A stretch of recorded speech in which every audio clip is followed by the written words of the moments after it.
سعيد؟ الحمد لله على كل حال وكيف حالك يا أخي؟ الحمد لله رب العالمين على كل حال. إني سعيد جدا برؤيتك. الحمد لله جزاك الله. سبحان الله.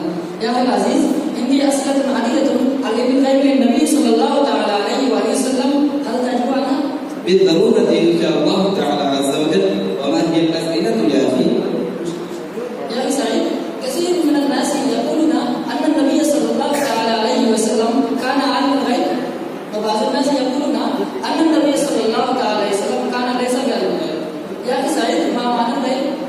يا أخي الكريم، قال الإمام الشيخ حسين في حاشية التفسير: فالتعريف علم الغيب ما غاب عن الحس والعقل غيبة كاملة بحيث لا يدرك بواحد منهما بطريق البداهة. سبحان الله ما شاء الله. يا أخي سعيد، هل النبي صلى الله تعالى عليه وسلم كتب لنا الغيب؟ نعم يا أخي، إن النبي صلى الله تعالى عليه وسلم اطلع على الغيب.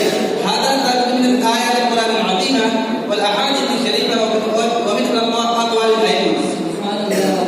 يا أخي سعيد، هل عندك آية تدل على الغيب للمصطفى صلى الله تعالى عليه وآله وسلم؟ نعم يا أخي، في القرآن المجيد والفرقان الحميد كثير آيات تدل على علم الغيب للمصطفى صلى الله تعالى عليه وسلم. مثلا قال الله تبارك وتعالى في القرآن المجيد والفرقان الحميد: وما هو على الغيب بضنين. وقال الله تعالى في مكان آخر: وعلمك ما لم تكن تعلم وكان فضل الله عليك عظيما. وقال الله تبارك وتعالى في مكان آخر: الرحمن علم القرآن خلق الإنسان علمه البيان. وقال الله تعالى في مكان آخر: ونزلنا عليك الكتاب تبيانا لكل شيء.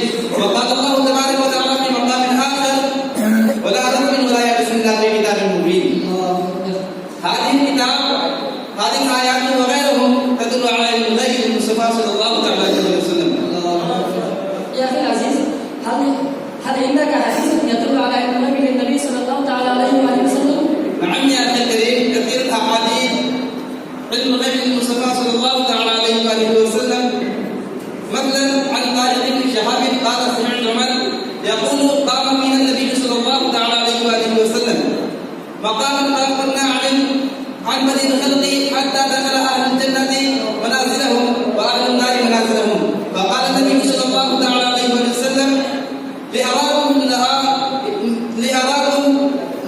من وراء ظهري. هذه الأحاديث وغيرهما